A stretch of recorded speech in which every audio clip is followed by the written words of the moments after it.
कई सारे आज की तारीख में इतना बड़ा कारवा खड़ा हुआ है, कई सारे कर्मचारियों को एपीओ किया गया, कई सारे लोगों को जेलों में डाला गया, कई लोगों को निलंबित किया गया।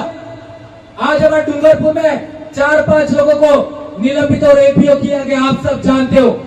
ये बहुत बड़ा त्याग की वजह से हमारे कई लोगों को जेलों में डाला, क्या क्या आरोप लगाए और इतना बड़ा मेहनत करके, इतना कष्ट झेल करके समाज को इकट्ठा किया है। तो आप लोगों की सबकी जिम्मेदारी बनती है कि हम लोग एक रोटी कम खाएंगे लेकिन बच्चों को पढ़ाएंगे।